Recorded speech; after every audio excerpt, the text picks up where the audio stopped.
नमस्कार साथियों, स्वागत है आप सभी का एक बार फिर से आविष्कार एक आईएएस एकेडमी पर। मैं इंजीनियर लोकेन चौधरी आप सभी का स्वागत करता हूं। दोस्तों, आज हम जो टॉपिक डिस्कस करने जा रहे हैं वो हमारा टॉपिक है भारत का 6G विजन।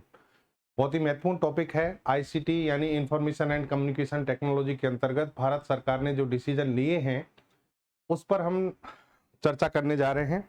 भारत में अभी 5G टेक्नोलॉजी चल रही है, लेकिन भारत की एक महत्वाकांक्षी परियोजना 6G टेक्नोलॉजी 2030 तक किस तरीके से भारत इसको स्थापित करने जा रहा है उस पर भारत सरकार ने अभी सूचनाएं दी हैं, तो इस पर हम चर्चा करेंगे।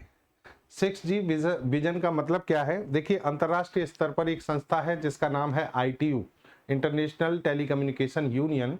ITU के द्वारा IMT 2030 यानी 2030 के जो नियम दिए गए हैं उनके तहत वैश्विक स्तर पर 6G टेक्नोलॉजी को लाया जाएगा और भारत भी उन देशों में शामिल है, दुनिया के टॉप 6 कंट्रीज में शामिल है जो 6G टेक्नोलॉजी को लेकर बहुत अच्छे तरीके से कार्य कर रहे हैं और आने वाले समय में आपको ये टेक्नोलॉजी बहुत ज़्यादा बेनिफिशियल होने वाली है, आपको उस भारत में सुविधाएं मिलने वाली हैं। तो क्या क्या होगा इस टेक्नोलॉजी में, सारी चीजें हम बात करते हैं। सूचना क्या है पूरी यहाँ पर आपको बताएंगे। 5G टेक्नोलॉजी की तुलना में 6G टेक्नोलॉजी कैसे बेहतर होगी, भारत इसका जो इंफ्रास्ट्रक्चर है उसको कैसे डेवलप करेगा, इसके लिए हमें किन किन चीज़ों की आवश्यकता होगी, इन सभी पर हम बात करने जा रहे हैं। ठीक है, तो चलिए समझते हैं। अभी देखिए यहाँ पर होता क्या है कि मोदी जी जो हैं अपना एक विजन 6G विजन जो है उसको दुनिया के सामने रखते हैं। इंटरनेशनल एक समिट होता है, सम्मेलन, उसमें भारत 6G विजन एक बाकायदा पूरी एक किताब जो है, बुक जो है, उसको लाकर ये इसको दिखाते हैं कि भारत ने क्या क्या प्लानिंग की है, कैसे किस तरीके से। समझिए, भारत 6G 2025 यानी 2025 में इस विजन को सामने रखा गया है। भारत 6G 2025 अंतर्राष्ट्रीय सम्मेलन के दौरान 5G प्रौद्योगिकी की वैश्विक दौड़ में अग्रणी बनने की अपनी प्रतिबद्धता की पुष्टि की। यानी एक इंटरनेशनल सम्मेलन हुआ और उसमें भारत ने अपना जो 6G अपना प्लान है उसको लेकर अपनी प्रतिबद्धता जताई कि हम भी क्या हैं, इसके तैयार हैं।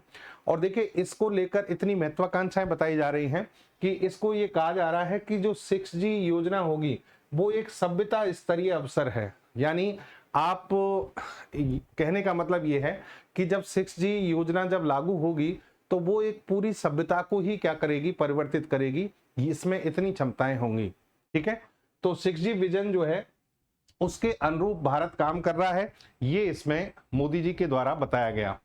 अब भारत का 6G मिशन है क्या उसको समझिए, और 6G टेक्नोलॉजी क्या है उस पर भी हम बात करेंगे। यहाँ पर देखिए कि 2023 में ये हमने विजन जो है इसकी आधारशिला रखी थी। 2023 में पहली बार हमने इसके बारे में कहा था और 6G विजन में तीन जो पॉइंट हैं उनको शामिल किया गया है। एक तो सुलभता यानी एफोर्डेबिलिटी, और स्थिरता सस्टेनेबिलिटी, और एक है आपका सार्वत्रिकता के सिद्धांतों पर आधारित है। सार्वत्रिकता मतलब इसको एक तरीके से हर जगह उपलब्ध कराने की क्या है, थ्योरी हम इसमें लेकर आ रहे हैं। 3 पॉइंट याद रखेंगे, सुलभता, स्थिरता और सार्वत्रिकता के सिद्धांत जो है इनको इसमें शामिल किया गया है और इसको हम 2030 तक लागू करेंगे। 2030 तक जो इंटरनेशनल टेलीकम्युनिकेशन टेक्नोलॉजी डेवलप होने वाली है उसी के अकॉर्डिंग हम भी उसमें क्या रहेंगे, फॉरवर्ड कंट्री के रूप में, अग्रणी देश के रूप में सामने खुद को रखेंगे, ये इस विजन में कहा गया है।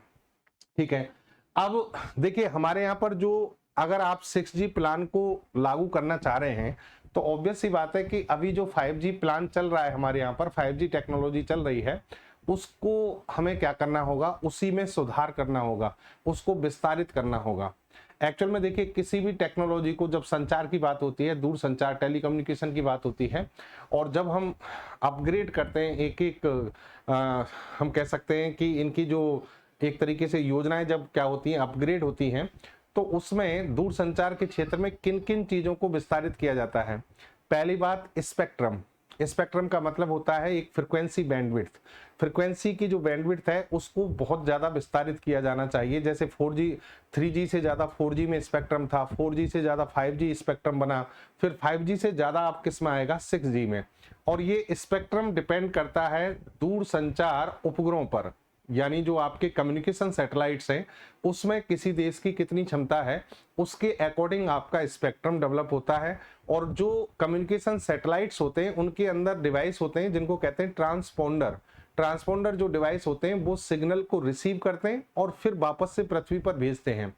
उस ट्रांसपोंडर की जितनी ज्यादा फ्रिक्वेंसी होती है आपका उतना ही बड़ा स्पेक्ट्रम डेवलप होता है।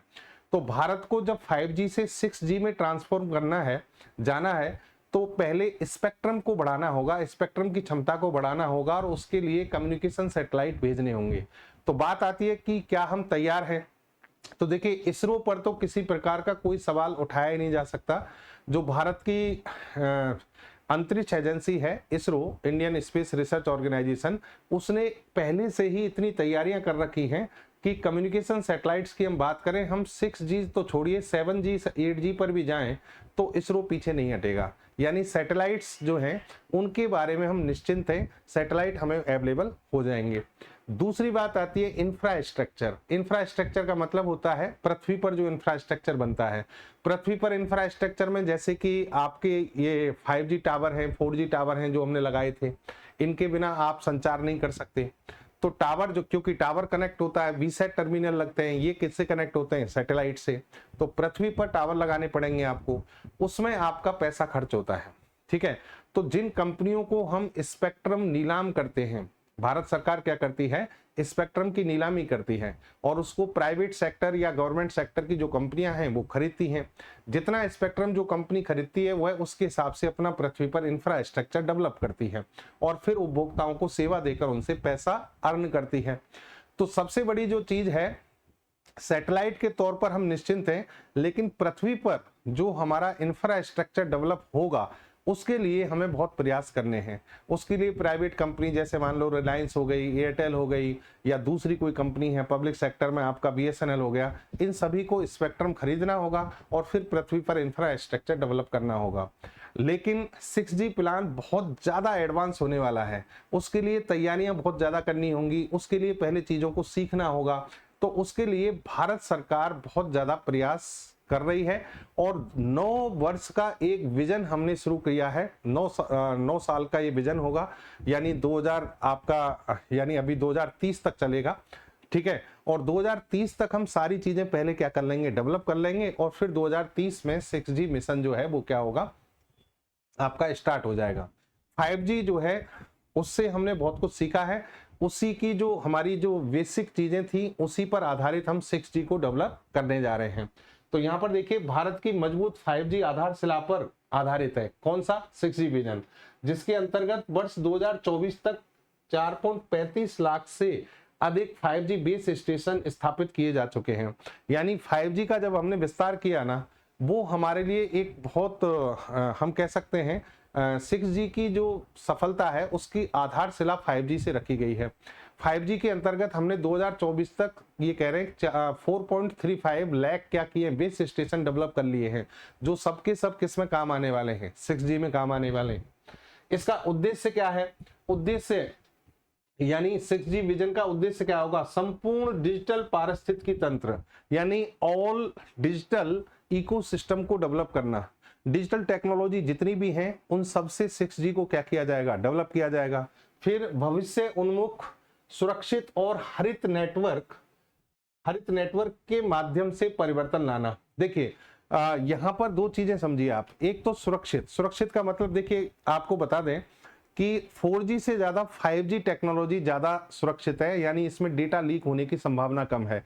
5G से ज्यादा 6G जो है उसमें कोडिंग का स्तर इतना बड़ा होगा कि वहां पर भी इंटरनेट से जो आपका डेटा जो क्या होता है, रन होता है, उस डेटा के लीक होने की संभावना और कम हो जाएगी। फिर हम कह रहे हैं हरित नेटवर्क, ग्रीन नेटवर्क का मतलब है कि आप जैसे 6G टावर लगाएंगे, 6G के लिए जो आप इंफ्रास्ट्रक्चर लगाएंगे, उसमें आप उन टेक्नोलॉजीज का उपयोग कीजिए जो एनर्जी एफिशिएंट हो, जिनसे पॉल्यूशन ना हो, तो उसको क्या कहेंगे हम? हरित नेटवर्क। ठीक है, ये सब विजन, ये सब उद्देश्य लेकर ये टेक्नोलॉजी आगे चल रही है।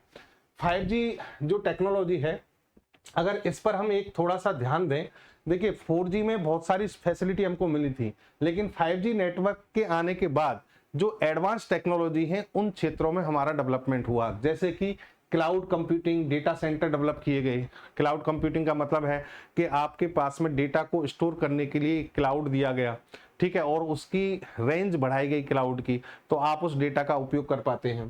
फिर यूटिलिटीज एंड इंफ्रास्ट्रक्चर, यूटिलिटी और इंफ्रास्ट्रक्चर को इस नेटवर्क की सहायता से बढ़ाया गया। स्मार्ट होम एंड सिटी, इनका विकास किया गया, स्मार्ट होम बनाए गए, स्मार्ट सिटी बनाई गई। मेडिकल डिवाइसेज में डेवलपमेंट हुआ। फिर इसके अलावा आप बात कर सकते हैं IoT डिवाइसेज, जो इंटरनेट पर आधारित डिवाइसेज होते हैं, इंटरनेट ऑफ थिंग्स, जितने भी डिवाइसेज हैं वो सब इस नेटवर्क के आधार पर डेवलप हुए। ऑटोनोमस व्हीकल्स, यानी जो व्हीकल हैं, स्वायत्त व्हीकल का मतलब है जो ऑटोमेटिक गाड़ियां हैं, उनमें भी क्या होता है, ये सारी चीजें यूज में आती हैं। AR and VR experience, artificial reality and virtual reality experience, ये भी यहाँ पर क्या है, यानी एक तो क्या है वास्तविकता और एक होता है वर्चुअल रियलिटी। तो ये अनुभव भी आपको किससे मिला, इस नेटवर्क से। Laptop and smartphones and variables, ये सभी जो हैं इनका स्तर जो है 5G नेटवर्क प्रणाली में बहुत ज्यादा बढ़ गया है, ठीक है। अब हम बात कर रहे हैं कि जो हमारा 6G विजन है उसकी विशेषताएं क्या हैं और 6G टेक्नोलॉजी क्या है, इस पर एक चर्चा कीजिए, और इसको 5G से साथ साथ क्या करते चलेंगे, हम कंपेयर करते चलेंगे। चलिए, 2020 से 2031, ये 9 साल का विजन है, 9 साल का। 2022 में ये चर्चा चली थी, 2023 में इसको प्लेटफॉर्म पे लाया गया, 2031 तक इसमें काम करना है, ठीक है। और चरणबद्ध तरीके से कितने साल में, 9 साल का ये मिशन है, जिसमें क्या क्या चीजों पर, किन किन चीजों पर ध्यान दिया जा रहा है। अनुसंधान एवं विकास में महत्वपूर्ण सफलताएं, यानी रिसर्च एंड डेवलपमेंट जो प्रोग्राम है उसको सक्सेसफुल करना होगा। फील्ड ट्रायल्स किए जा रहे हैं। अंतर्राष्ट्रीय 6G मानकों में योगदान, अंतर्राष्ट्रीय स्तर पर 6G के जो मापदंड बनाए गए हैं उसमें भारत योगदान कर रहा है। फील्ड ट्रायल शुरू कर दिए गए हैं और रिसर्च डेवलपमेंट इसमें शुरू कर दिया गया है। ये इस विजन की विशेषताएं हैं, यानी हम विजन लेके चल रहे हैं। इसकी शुरुआत कब होगी, 2030-31 में, ठीक है। 5G और 6G नेटवर्क में क्या अंतर होगा, इसका आप समझ लीजिए ध्यान से, और यहाँ आपको चीजें समझ में आएंगी। 5G नेटवर्क की देखिए थ्योरेटिकल रेंज की अगर हम बात करें तो इंटरनेट स्पीड 10 Gbps तक की बताई गई थी, 10 Gbps, और ये स्पीड 6G में कितनी होगी, 1000 Gbps। सोचिए कितना अंतर आने वाला है, 100 गुना अंतर आने वाला है। प्रैक्टिकल वैल्यू हालांकि अलग होती हैं, ये थ्योरेटिकल वैल्यू हैं। यहाँ पर इंटरनेट स्पीड 10 Gbps और यहाँ पर कितनी होगी, 1000 Gbps। बैंडविड्थ जो है यहाँ पर ज्यादा खूब अच्छी बैंडविड्थ आपको 5G में मिली, लेकिन 6G में और भी ज्यादा बैंडविड्थ होगी, और बैंडविड्थ के कारण जो डेटा ट्रांसफर करने की जो क्षमता है वो डेवलप होगी 1 Gbps, तो किस में थी, 5G में, यहाँ पर होगी 11 Gbps तक, ठीक है। बैंडविड्थ के कारण डेटा ट्रांसफर करने की जो स्पीड है, क्षमता है, वो यहाँ 1 Gbps थी, यहाँ कितनी होगी, 11 Gbps। डिवाइस कनेक्ट, अगर 1 किलोमीटर का चौड़ा क्षेत्र लिया जाए और वहां पर 5G नेटवर्क है, तो उस 1 किलोमीटर क्षेत्र में अधिकतम कितने डिवाइस आप 5G नेटवर्क से जोड़ सकते थे, तो उसका आंसर है 10 लाख डिवाइस जोड़ सकते हैं। 10 लाख उपकरणों को आप क्या कर सकते हैं, 1 किलोमीटर चौड़े क्षेत्र में जोड़ सकते थे 5G नेटवर्क से। लेकिन यहाँ पर जो क्षमता है डिवाइस कनेक्ट करने की वो बहुत ज्यादा बढ़ जाएगी, इसमें होगा 10 × 10 लाख, मतलब एक तरीके से क्या हो गया, 100 लाख, यानी 1 करोड़ डिवाइस जोड़े जा सकेंगे। यहाँ पर कितना है, 10 लाख, और यहाँ पर कितने हैं, 1 करोड़। तो देखिए 6G नेटवर्क और 5G नेटवर्क में एक तरीके से देखा जाए तो 100 गुना क्षमताएं बढ़ने वाली हैं, 100 गुना क्षमताएं बढ़ने वाली हैं, कहीं पर 10 गुना क्षमता बढ़ने वाली है। तो ये आपको क्रांतिकारी परिवर्तन यहाँ पर देखने को मिलेंगे। अब मैं आपको यहाँ पर एक चीज बताता हूं कि अंतरराष्ट्रीय स्तर पर जो नेटवर्क टेक्नोलॉजी है, नेटवर्क की जो जनरेशंस हैं, वो किस तरीके से आई हैं, उन पर भी एक नजर डाल लेते हैं। देखिए आपको बता दें कि दुनिया में सबसे पहले मोबाइल टेक्नोलॉजी की शुरुआत की गई थी 1979 में, और 1979 में किसने इसकी शुरुआत की थी, जापान ने जब इसकी शुरुआत की थी, जापान में मोबाइल टेक्नोलॉजी की शुरुआत हुई 1979 में, और उसे प्लेटफॉर्म पे लाया गया 1981 में। यहाँ पर 1991 से स्टार्ट हो रहा है, लेकिन ये 2G है, ध्यान रखना। 1G की शुरुआत हो चुकी थी कब? 1981 में। और 1981 में ये शुरुआत कहां से हुई? जापान से। लेकिन यहां ये याद रखना, ये एनालॉग सिग्नल पर आधारित कम्युनिकेशन था, यानी पहले डिजिटल सिग्नल आया नहीं था, तो सिग्नल कौन सा था? एनालॉग सिग्नल आधारित था। कब हुआ? 1981। हर 10 साल में मोबाइल नेटवर्क की जनरेशन चेंज हुई है अंतरराष्ट्रीय स्तर पर। भारत में इसका थोड़ा सा जो ईयर है वो इधर उधर वेरी करेगा, मैं बताता चलूंगा आपको। भारत में जब दुनिया में 1G नेटवर्क आ गया था 1981 में, और जापान से इसकी शुरुआत हुई थी, एनालॉग पर यह आधारित था, भारत में नेटवर्क की शुरुआत नहीं हुई थी, यानी भारत में उस समय मोबाइल नेटवर्क डेवलप नहीं हुआ था। 2G नेटवर्क आया 1991 में, 1991 में। और 1991 में जब मोबाइल आए और 2G नेटवर्क के साथ आया, तो ये डिजिटल सिग्नल पर आधारित था। ये पहली दुनिया में पहली बार डिजिटल सिग्नल का उपयोग हुआ था, और इसकी शुरुआत की गई थी एक देश के द्वारा जिसका नाम था फिनलैंड। किसके द्वारा? फिनलैंड। फिनलैंड की एक फेमस कंपनी आपको पता होगा, नोकिया। नोकिया के प्रयास से ये नेटवर्क डेवलप किया गया, मोबाइल टेक्नोलॉजी डेवलप की गई, और 2G नेटवर्क शुरू हो गया कहां से? फिनलैंड से। लेकिन उस समय जो ये मोबाइल थे वो आकार में काफी बड़े थे, डिजिटल सिग्नल पर तो आधारित थे लेकिन आकार में काफी बड़े थे। इंटरनेट की स्पीड बहुत ज्यादा नहीं हुआ करती थी, इंटरनेट बस एक तरीके से शुरू हुआ था, ठीक है। और ये जो डिवाइस थे, जैसे हम 1G नेटवर्क वाले डिवाइस की बात करें, वो तो आकार में इतने बड़े थे कि पोर्टेबल ही नहीं थे, एक जगह से दूसरी जगह ले जाने योग्य नहीं थे। लेकिन सेकंड जनरेशन में पोर्टेबल हो गए, लेकिन आकार फिर भी उनका बड़ा था।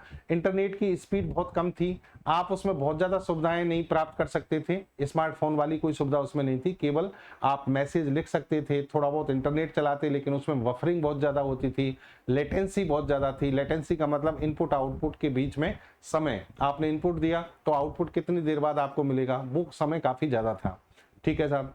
फिर उसके बाद आता है 3G नेटवर्क। 3G नेटवर्क की शुरुआत होती है 2001 में, और इसके लिए नियम लाए गए थे। एक संस्था है जिसका नाम है ITU, आगे चलकर उसकी डिटेल बताऊंगा मैं इसी सेशन में। ITU इंटरनेशनल टेलीकम्युनिकेशन यूनियन, जो पूरी दुनिया में वैश्विक स्तर पर दूर संचार को संभालती है।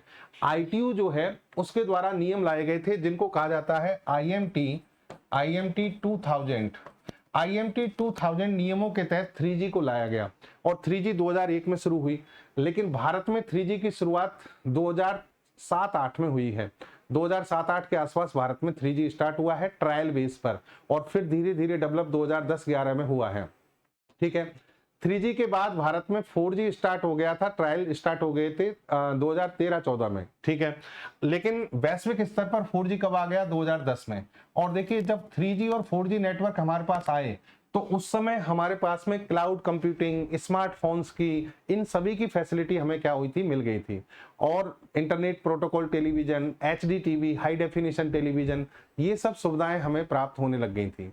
फिर आया 5G, और 5G में नेटवर्क की स्पीड इतनी ज्यादा थी कि हमें सारी सुविधाएं, 5G अभी वर्तमान में हम यूज भी कर रहे हैं, तो 5G में सारी सुविधाएं हमें स्मार्टफोन से related, AI related, artificial intelligence related सारी फैसिलिटी हमें प्राप्त होने लग गई हैं।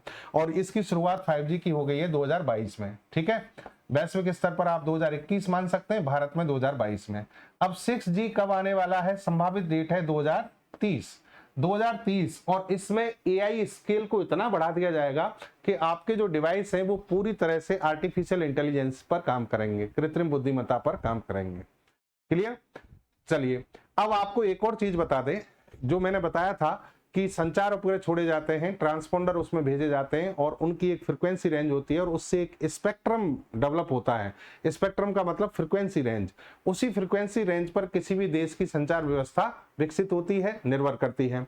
भारत में जो स्पेक्ट्रम बिकता है, उसकी जो नीलामी होती है, वो पूरी दुनिया में सबसे महंगी है, याद रखना। उसका कारण है क्योंकि भारत में उपभोक्ता बहुत ज्यादा है, उपभोक्ता बहुत ज्यादा है। अब दुनिया में, अब सोचिए आप कि उपभोक्ता ज्यादा है तो कंपनियों को कमाई भी ज्यादा होने वाली है, और कमाई ज्यादा होने वाली है तो सरकार फिर क्यों सस्ते में बेचे? तो सरकार स्पेक्ट्रम को क्या करती है? बहुत महंगा बेचती है, क्योंकि कंपनियों को बहुत ज्यादा बेनिफिट होने वाला है। तो भारत में जो स्पेक्ट्रम की नीलामी है 492 करोड़ रुपए में हुई थी, ठीक है। ये बता रहे हैं आपको स्पेक्ट्रम बैंड फ्रीक्वेंसी कितनी? 3.3 से 3.6 गीगाहर्ट्ज। अगर इसी को आप कहां पर देखें, इटली में, तो ये 174 करोड़ में बिकता है। यूके में बिका था 71.3 करोड़ में, साउथ कोरिया में 69, स्पेन में 20 करोड़, फिनलैंड में 1.89 करोड़। तो इसका मतलब यहां पर ये टेक्नोलॉजी क्या होंगी, हमारे यहां से और सस्ती होंगी। जब भाई स्पेक्ट्रम सरकार महंगा बेचेगी तो कंपनी भी आपसे चार्ज क्या लेंगे, ज्यादा लेंगी। लेकिन इन देशों में अगर आप तुलना करें तो कीमत पर यूनिट है ये करोड़ों में, ठीक है। तो 492 करोड़ में स्पेक्ट्रम भारत सरकार ने बेचा, ये दुनिया में सबसे महंगा है। समझ में आई बात। चलिए अब बात करते हैं pillars of 6G vision. 6G vision जो है उसके पिलर्स क्या हैं। यहां पर देखिए, हमें R&D फाइनेंस, मैंने अभी थोड़ी देर पहले बताया था, रिसर्च एंड डेवलपमेंट के लिए फाइनेंस करना होगा, इनोवेटिव सॉल्यूशन करने होंगे, नवाचार के हल हमें देने होंगे, identification of the spectrum, spectrum को पहचानना होगा, उसको डेवलप करना होगा, multi platform and next generation network, ठीक है, मल्टी प्लेटफॉर्म डेवलप करने होंगे, नेक्स्ट जनरेशन नेटवर्क को डेवलप करना होगा, मानकीकरण करना होगा, ecosystem for devices and system, यानी हमें जो उपकरण हैं, जो प्रणाली हैं, उनके लिए एक इकोसिस्टम, एक तंत्र जो है वो विकसित करना होगा। भारत जी 6G अलायंस, ये क्या है, ये भारत सरकार ने एक अलायंस डेवलप किया है, और किसके लिए किया है, 6G जो विजन है उसको पूरा करने के लिए। ये एक राष्ट्रीय मंच है जो शैक्षणिक जगत, स्टार्टअप, अनुसंधान संस्थानों, उद्योगों और नीति निर्माताओं को एक साथ लाकर 6G प्रौद्योगिकियों के विकास और कार्यान्वयन को गति देने का कार्य करता है। यानी भारत सरकार ने एक नेशनल लेवल पर एक मंच विकसित किया है, राष्ट्रीय स्तर पर, जिसमें जो भी हमारी एजुकेशनल सोसाइटी है, जो भी स्टार्टअप्स हैं, रिसर्च इंस्टीट्यूट हैं, ठीक है, इंडस्ट्रीज हैं, नीति निर्माता हैं, उन सबको एक मंच पर लाया जाए और उनको कहा जाए कि भाई 6G विजन जो हमारा आने वाला है, चल रहा है, जो हम 6G टेक्नोलॉजी को लॉन्च करने वाले हैं, उसके लिए आप क्या कीजिए, योजनाएं बनाइए, उसके विकास और कार्यान्वयन के लिए, उसको गति देने के लिए कार्य कीजिए। चलिए, ये हो गया आपका 6G अलायंस, ठीक है। यहां पर मैंने आपको बता दिया 6G विजन के 3 महत्वपूर्ण पिलर वो हैं। आधार, एफोर्डेबल, एफोर्डेबल का मतलब आसानी से क्या हो, सुलभ हो, और एक सस्टेनेबिलिटी, स्थिरता हो, और एक सबके लिए उपलब्ध हो, यूबिक्यूटियस, यूबिक्यूटियस यानी मतलब सबके लिए क्या हो, सुलभ हो, ये सब चीजें। 6G कन्वर्टेड नेटवर्क, इसमें वही चीजें कि इनसे क्या क्या चीजें डेवलप होंगी। 6G जो है, मैं आपको बता देता हूं सारी चीजें। Health care education centre develop होंगे, यानी इनमें इससे बढ़ावा मिलेगा। सिक्योरिटी एंड ट्रस्ट, ये बहुत ज्यादा सिक्योर डिवाइस होगा, सिक्योर नेटवर्क होगा। हाइपर कनेक्टेड डिजिटल वर्ल्ड, यानी आप पूरी दुनिया से जो डिजिटल वर्ल्ड होगा इसका, वो बहुत ज्यादा हाइपर कनेक्टेड का मतलब होता है बहुत तीव्र गति के साथ में क्या किया होगा जाएगा, कनेक्ट किया जाएगा। 6G जो डिवाइसेज हैं वो इंटरनेट ऑफ थिंग्स और बायोलॉजिकल डिवाइसेज सारे इसमें क्या किए जाएंगे, शामिल किए जाएंगे। नेक्स्ट जनरेशन इंडस्ट्रीज डेवलप होंगी, AR, VR और XR, ये सब ऑगमेंटेड रियलिटी, वर्चुअल रियलिटी, सभी को इसमें एक्सपांडेड रियलिटी, ये सब टेक्नोलॉजी इसमें शामिल हो जाएंगी। होलोग्राफिक कम्युनिकेशन इसमें शामिल हो जाएगा। और फिर आपका आता है टेली ऑपरेटेड ऑटोनोमस ड्राइविंग। यहाँ पर जो आपने टेस्ला के बारे में सुना होगा, जो ड्राइवरलेस कार जो होती है ना, उस तरीके से टेक्नोलॉजी भी यहाँ पर डेवलप की जाएंगी, क्योंकि उनमें हाई नेटवर्क की आवश्यकता और चिप की आवश्यकता होती है। टेक्टाइल इंटरनेट, ये फैसिलिटी आपको 6G टेक्नोलॉजी से मिलने वाली है। चलिए, अब 6G टेक्नोलॉजी की जो बेसिक बातें हमने सामने रखी हैं, मैंने जो अभी तक बताई, उसी के बारे में हम यहाँ पर डिटेल में एक बार और चर्चा करते हैं। अभी जो चीजें बताई हमने वो 6G विजन था। अब टेक्नोलॉजी में क्या क्या चीजें हैं समझिए। ये 6वीं पीढ़ी की टेक्नोलॉजी है, वायरलेस टेक्नोलॉजी होगी, ये बात सही है, क्योंकि वायरलेस कम्युनिकेशन सिस्टम है मोबाइल वाला। अब 6G टेक्नोलॉजी जो है 5G की तुलना में अगर बात करें तो इसमें बहुत ज्यादा तीव्र डेटा क्या होगा, शामिल होगा। संभावित रूप से 1 टेराबाइट प्रति सेकंड, 1 टेराबाइट, 1000 Gbps की बात हो रही है, तो ये कितना हो गया, टेराबाइट हो गया, 1 Tbps, ठीक है। इतना डेटा इसमें क्या किया जाएगा, इसमें होगा। लोअर लेटेंसी, लेटेंसी का मतलब हो गया कि आपने कोई इनपुट दिया और आपको आउटपुट मिलने में कितना समय लगा। यहां पर जो समय लगता है वो कहलाता है लेटेंसी टाइम। तो लेटेंसी टाइम जैसे जैसे नेटवर्क की स्पीड बढ़ती जा रही है वैसे वैसे घटता जा रहा है। 5G में कम था, 4G में उससे ज्यादा था, 3G में उससे ज्यादा था, लेकिन 6G में 100 माइक्रोसेकंड के आसपास होगा। अभी तक बात हो रही थी मिली सेकंड में, अब कहां तक चल रही है बात, माइक्रो सेकंड में आ गई है। अनुमान है कि 6G द्वारा नए अनुप्रयोग सक्षम होने के साथ हाइपर कनेक्टिविटी, इमर्सिव अनुभव और ऑटोमेशन द्वारा हमारे रहने और कार्य करने के तरीके में बदलाव आएगा। यानी हमारी जो लाइफ स्टाइल है वो पूरी की पूरी ही क्या होगी, परिवर्तित हो जाएगी। भारत में 6G प्रोजेक्ट को 2 चरणों में स्थापित किया जाएगा, फेज 1 फेज 2। पहले फेज में जो आपके नवाचार हैं, नए आइडिया हैं, कंसेप्ट टेस्ट है और उससे जुड़ी जो मुश्किलें हैं उन सभी को स्थापित किया जाएगा, उनको स्थापित करने में सपोर्ट दिया जाएगा। और उसके बाद 6G को विकसित करने के लिए जो भी इंफ्रास्ट्रक्चर है, नेटवर्क टेस्टिंग है, ठीक है, मार्केट में लॉन्च करने का प्लान है, वो सब कुछ इसमें सेकंड फेज में डेवलप होगा। ठीक है, तो ये है कहानी। अब बात करते हैं IMT की, IMT 2030। मैं आपको बता दूं कि IMT जो है एक नियम है, IMT नियम है, किसके द्वारा लाए गए हैं, ITU के द्वारा। पहले ITU को समझो फिर मैं IMT पर आऊंगा। ITU का मतलब है इंटरनेशनल टेलीकम्युनिकेशन यूनियन। इंटरनेशनल यानी अंतरराष्ट्रीय दूरसंचार संघ, दुनिया में सबसे पुराने संगठनों में से एक है। 1865 में इसको स्थापित किया गया था। और दूर संचार जो व्यवस्थाएं, हालांकि उस समय मोबाइल टेक्नोलॉजी वगैरह कुछ डेवलप नहीं हुई थी, नॉर्मल जो संचार है वो शुरू किया गया था, नॉर्मल संचार, उसी समय संस्था का गठन कर लिया गया था 1865 में। ठीक है, 15 विशेष संगठन इससे जुड़े हुए हैं। संयुक्त राष्ट्र के तहत एक इकाई के रूप में ये काम करता है और इसका कार्य क्या है, वैश्विक स्तर पर ICT से रिलेटेड, इंफॉर्मेशन एंड कम्युनिकेशन, इससे रिलेटेड संचार, दूर संचार तकनीक जो है उससे संबंधित जो भी नियम बनते हैं, नियमावली बनती है, उनको किस तरीके से क्रियान्वित कराना है, ये सारे काम कौन करता है, ITU करती है। इवन तक आपके जो सैटेलाइट छोड़े जाते हैं उन सैटेलाइट्स की रेंज क्या होगी, कहां पर किस एंगल पर छोड़े जाएंगे, किस ऑर्बिट में छोड़े जाएंगे, ये सब इंफॉर्मेशन भी हमें किसको देनी होती है, ITU को। ITU उसके आधार पर आपको परमिशन देता है। ठीक है, तो ITU संचार से संबंधित सभी चीजों को रेगुलेट और कंट्रोल करने वाली संस्था है। कहां पर, अंतरराष्ट्रीय स्तर पर। 1865 में इसकी स्थापना हुई। इसका जो हेडक्वार्टर है वो जिनेवा में है, स्विट्जरलैंड में। ठीक है, अब इस संस्थान के द्वारा मोबाइल टेक्नोलॉजी को कंट्रोल करने के लिए, मोबाइल टेक्नोलॉजी के नियम बनाने के लिए अलग अलग समय पर नियम लाए गए हैं। जैसे कि मैंने आपको कहा, एक नियम लाए गए जिनका नाम था IMT 2000। IMT 2000 में जो नियम दिए गए उसके आधार पर 3G नेटवर्क प्रणाली डेवलप की गई। मोबाइल में जो 3G नेटवर्क आया वो इनसे बना। फिर ये नियम लेके आए 2010 में जिनको कहा गया IMT एडवांस। IMT एडवांस नियम 2010 में लाए गए थे और उनसे फिर 4G नेटवर्क डेवलप किया गया।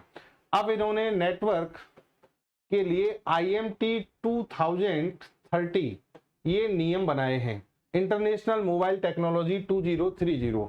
और उसके आधार पर 2031 में 6G नेटवर्क प्रणाली क्या की जाएगी, लॉन्च की जाएगी। आगे बात समझ में। तो ITU नियम बनाती है, यानी नियम का मतलब ये है, जैसे कि 4G में इसने नियम क्या बनाया था, 4G में यह कहा था कि अगर किसी देश की नेटवर्क प्रणाली स्थिर मोबाइल उपभोक्ता के लिए 100 Gbps और गतिशील मोबाइल उपभोक्ता के लिए 1 Gbps की गति प्रदान करता है तो उसे 4G नेटवर्क कहा जाएगा। 4G नेटवर्क किसे कहा जाएगा, स्थिर मोबाइल उपभोक्ता के लिए स्पीड कितनी मिल जाए, 100 Gbps। और चलायमान, यानी जैसे आप ट्रेन में चल रहे हैं, कहीं पर सफर कर रहे हैं, उस दौरान आपको कितनी स्पीड मिले, 1 Gbps, तो आपका नेटवर्क क्या कहलाएगा, 4G नेटवर्क कहलाएगा। लेकिन ये ध्यान रखें, ये थ्योरेटिकल वैल्यू है।